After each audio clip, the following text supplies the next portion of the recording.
I've been expanding my arsenal or whatever since I started playing. So I started playing baritone, or started playing tenor when I was probably 16. Started playing baritone when I got to college when I was 17, and quickly became very focused on the bari.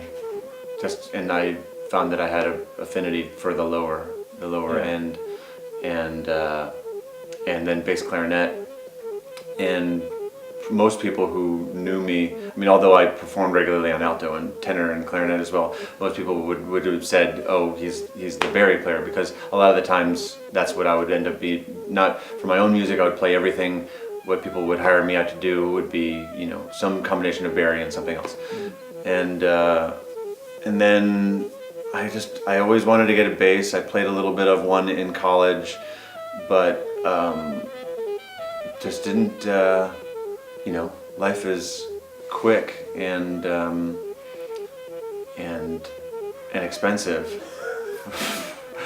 for a while, and I didn't have the opportunity to get one until I guess it was 2005, I think, and then I got this one.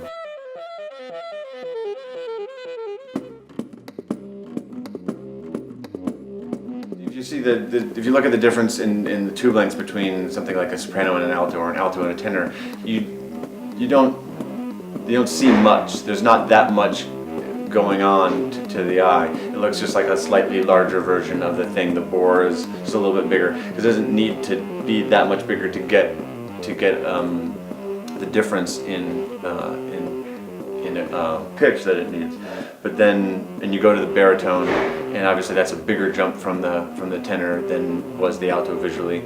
And then even still, going to the bass from the bari is extreme. Everything is exaggerated to a almost comic degree, So, and the amount of air that it takes is so much more than you thought, and the amount of just this. I remember having it the first day and putting my hands on it and realizing, holy shit, there's no way that this is ever going to work. Look at my hands, because on a regular instrument, your hands are, like hands. Yeah. They're spread out in a way so that they could operate pretty naturally and quickly. And then with this, you're looking at a spread where the keys just have to come off of and some of them like an inch coming off of these things, especially the pinkies, to have to deal with these huge spatula keys, which are just like these pang.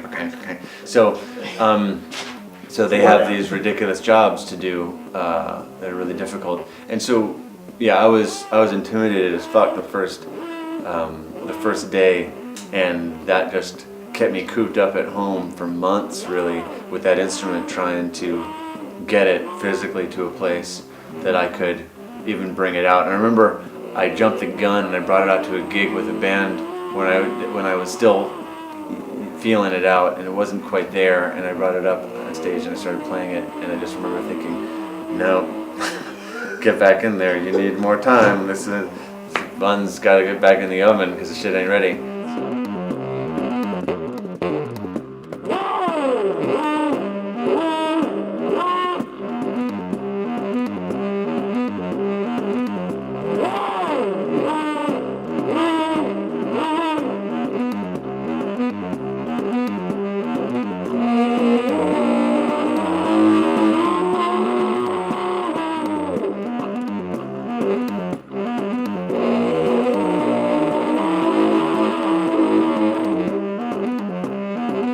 Circular breathing isn't exactly like a gimmick, it's almost a necessity with it, right?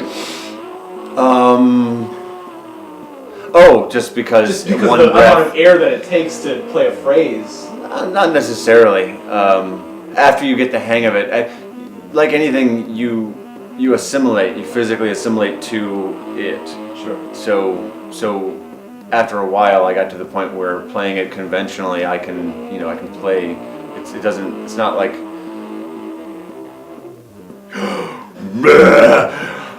It's not like these short little bursts of energy and then these huge gasps of air.